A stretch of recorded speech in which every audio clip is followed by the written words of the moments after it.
Hello Bachcha Party. Chapter number 16 and topic number 3 of Sustainable Management of Resources of Subject Science Standard 10. Now what are the forests? Forests are the very precious natural resource that has been ever gifted by Mother Earth to we people. Right? So now let us discuss in detail what are the biodiversity hotspots. Actually, in forest we find varieties of different biological elements. What are the forest? Actually, forest consists of living plants, trees, animals, herbs, shrubs, and there will be wildlife too, of insects, animals, and whatnot. And one more thing, there will be few humans too who will be dwelling inside those forests. So all these people, all these different members forms a biodiversity hotspot. What is hotspot? Means at a point there will be gathering of different many items. That is a hotspot. So different type of biological activities will be going on in this hotspot. So it is known as biodiverse hotspot, right? Now what are the stakeholders of a forest? The very first stakeholder is local people in and around the forest. They play very important role in the management and ecological sustainability of the forest. How? That we will see later on. Next is the industrialist who always tries to exploit this forest for their own profit. How? We'll see it later. Next is the forest department of various government which handle these activities, which control this forest. How? That we'll see later. And last is environment activists who are actually amateurs, who are actually hobbyists, who are having hobby and love towards the nature, right? Let us discuss one by one, everyone. Local people around forest, actually they are having dependency for the employment, food, water, shelter, fodder, fruits, medicinal plant, leaves, firewood, bamboo for making homes and whatnot. They also used to fish there in the ponds of the forest. They used to also hunt in the forest for their food. Their sheep used to graze in and around the forest. So they are heavily dependent upon the forest. But can you guess, is these villages give anything in return to the forest? Just pause the video for a while, stop a video for a while and apply your own mind, think in your mind. What in return these local people or villages they are giving in return to the forest? They are playing a very vital role in the life of forest. And what role? Ecologically, they actually help to grow the forest. They are actually part of a forest, right? So they should not be underestimated. They should be considered as a part of forest because they have been living in the forest since centuries. They should not be forced to vacate the forest because it's their life. And they have now habituated and they have developed a way to live, mingle with the forest, a way to just be a friend with the forest. They are actually friend and not foe of the forest, right? So we should believe in them. So local people, they are very important part of forest. Now next comes the industrialist. Actually they are overexploiting generally. They are overexploiting the natural resources like forest. For what? Just for their profit because सबसे बड़ा रुपया. And industrialist, अब तो कुछ भी मानो कि पहले तो क्या होता, पूरे के पूरे जंगलों, ब्राजील में खास होता था, पूरे के पूरे जंगलों की सफाई कर दी जाती थी. They were using shifting cultivation. तो आप लोगों को पता होगा Brazil, Amazon, it's known as the lung of earth. पूरी दुनिया का very important proportion of the oxygen being produced in the Brazil forest, Amazon forest. ठीक है, अब वहां पर ही कटाई चालू हो जाए तो क्या होगा?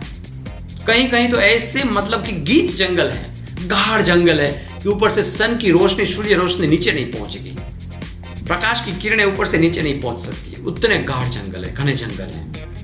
अगर उसकी कटाई शुरू हो जाए तो क्या होगा? लेकिन इससे इंडस्ट्रियलिस्ट को मतलब नहीं होता. उनको ये मतलब होता है कि हमें इन बम्बुओं से, हम इस साल टिकवुड से, साल से, साग से घर बनाना है, इससे पेपर बनाना है, इससे वो बनाना है, इससे मुझे इतना मुनाफा होगा, इतना मुनाफा होगा. जंगल गया भाई अपनी जगह, मुझे अपना प्रॉफिट, मुझे अपना रुपया कमाना है. तब कभी कभी वो चित्र याद आता है, वो किसी कार्टूनिस्ट का चित्र याद आता है जिसमें एक कुल्हाड़ी लेके आदमी खड़ा होता है, बोलता है इस पेड़ को काटना है लेकिन थोड़ी देर धूप बहुत ज्यादा है, थोड़ी देर इसकी छांव में बैठ लेता हूं। वो बहुत कुछ कह जाता है उस पिक्चर, वो कार्टून। जिस पेड़ की छांव में वो बैठना चाहता है उसी पेड़ को वो काटना चाहता है। हम लोग गाड़ियां तो बहुत ले लेते हैं, लेकिन गाड़ियों को मतलब कि रखने के लिए कहीं न कहीं छांव के लिए हम लोग एक ट्री को ढूंढते हैं, लेकिन ट्री कभी हम लोग प्लांट करने का सोचते नहीं।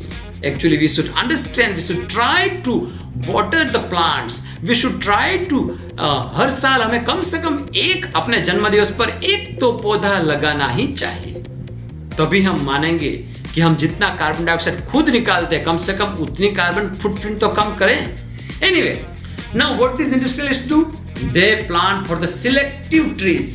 For example, उनको लगता है कि बम्बू ही मुझे चाहिए क्योंकि मैं तो पेपर के बिजनेस में हूं, पेपर बम्बू से बनता है, so I will plant hectares of land only with bamboos. वो सोचता है कि मैं कंस्ट्रक्शन लाइन से जुड़ा हूं, मुझे तो टीक वुड की रिक्वायरमेंट है, वो पूरा का पूरा टीक वुड ही बोएगा। लेकिन उसके लिए क्या करेगा? उसके लिए जो पहले का वेजिटेशन है that will be wiped out completely. तो वहां के जो बायोडाइवर्सिटी है, पेड़ पौधे, पंछी, छोटे मोटे कीड़े मकोड़े, saprophytes, everything will be burned out, wiped out. पूरी की पूरी साइकिल वो उजाड़ दी जाती है और उसके बाद में साइंटिफिक मेथड से वहां पर टिक या बम्बू, जो भी मानो कि इंडस्ट्रियलिस्ट की अपनी पसंद हो, अपना बिजनेस हो, उसको लगाता है। तो इससे अर्थ को फायदा नहीं नुकसान होता है।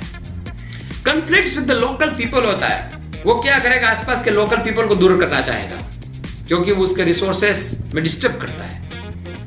बायोडाइवर्सिटी पूरी की पूरी मानो कि इकोलॉजिकली चेंज हो जाती है, वो किल कर देता है and it's definitely affects ecology and environment. So industrialist अगर मानो कि सस्टेनेबल मैनेजमेंट के रूप से इंडस्ट्रियलिस्ट अगर मानो कि नेचुरल रिसोर्सेस को सस्टेनेबल वे में नहीं हार्नेस करेंगे, एक्सप्लॉइट नहीं करेंगे, तो यही होगा। इंडस्ट्रियलिस्ट को चाहिए कि वो अपने प्रॉफिट के साथ साथ नेचुरल रिसोर्सेस का प्रॉपर्ली सस्टेनेबल वे में मैनेजमेंट के रूप में करें। अगर मानो कि 5 पेड़ काटता है तो वो उसको 5 पेड़ पहले बोने चाहिए, उसके बाद ही उसको 5 पेड़ काटने की छूट होनी चाहिए। So this was all about the industrialist and what are these environment activities? They actually love forest, animal, birds. They may be single person or maybe a group of people. They may be NGOs. Now what is the full form of NGO? That is non-government organization. अगर उसको लगता है कि भाई government अपनी ओर से काम कर रही है, वो हो सकता है कम हो, तो चलो हम अपनी ओर से अपनी कुछ सेवा प्रदान करें। तो there are certain NGOs which are working for the nature, which are working for the forest, which are working for the animals and whatnot. There are hundreds of NGOs working in and around India. Bharat में भी काफी है, throughout the world। आपने PETA का नाम सुना होगा। It works for the rights of the animals, right? उससे काफी बड़े, उसके साथ काफी बड़े-बड़े सेलिब्रिटी भी connected। So these are the NGOs. Can you name few? If you not, just Google it out, find out the work about these NGOs and write it in the comment. Now this Bishnoi community, NGO में ये कहाँ आ गया? मैंने बताया था NGO हो सकता है वो कोई ग्रुप ऑफ पीपल हो सकता है वो एक सोसाइटी हो सकता है वो सिंगल पर्सन हो। तो Bishnoi community actually Thar desert western Rajasthan, वहां पर एक कम्युनिटी है, उसका नाम बिश्नोई है। वो community they are having a lot love towards the forest and animals living in the forest. आप देख सकते हैं हिरन, वो एक महिला कितने प्यार से, एक भाई साहब कितने प्यार से हिरन को अपने मतलब की बाहों में लेके खड़े हैं, ठीक है।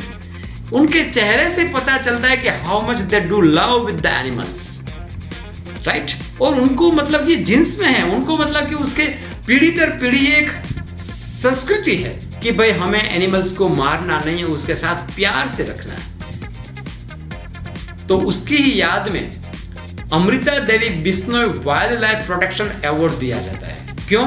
क्योंकि 1731 में खेजराली नाम का एक गांव था। 1731 में खेजराली नाम का जो गांव था, वहां पर more than 350 people were killed in the leadership of Amrita Devi Bishnoi. वो बोली हम अपने खेजरी जो ट्री है वो कटने नहीं देंगे। राइट साइड में जो आपको खेजरी ट्री दिख रहा है, जो कि खेजराली गांव के थे, तो खेजड़ी ट्री को नहीं कटने के लिए वो खुद मोर देन 350% were killed, अपनी जान दी लेकिन पेड़ों को नहीं कटने दिया। और इस खेजड़ी ट्री का साइंटिफिक और बॉटनिकल नाम है प्रोसोपिस सिनेरेटिया। ये याद रखना चाहिए हम लोगों को। और आप देख सकते हैं भारत सरकार के द्वारा इस प्रकार से जो महिलाएं इस विषय में अच्छा काम करती है उसको Amrita Devi Bishnoi wild life protection award पहले राजस्थान सरकार के द्वारा दिया जाता था, अब हमारी केंद्र सरकार के द्वारा दिया जाता है, राइट। दूसरा इसी प्रकार का एक नोटवर्दी एग्जांपल है चिपको आंदोलन, that is hug the tree movement. Actually it was started in Uttarakhand in 1973 in which forest conservation movement was started by the people when certain people came to Uttarakhand and they started to cut the trees. The women gathered and they just hugged the tree. No, we will not allow you to cut the trees. These are our friends, these are our life givers. हम लोग बोलते ये लोग अनपढ़ है, लेकिन मैं कभी कभी सोचता हूँ वो अनपढ़ नहीं, पक्के अनपढ़ तो हम लोग हैं जो पढ़े हैं फिर भी अनपढ़ हैं।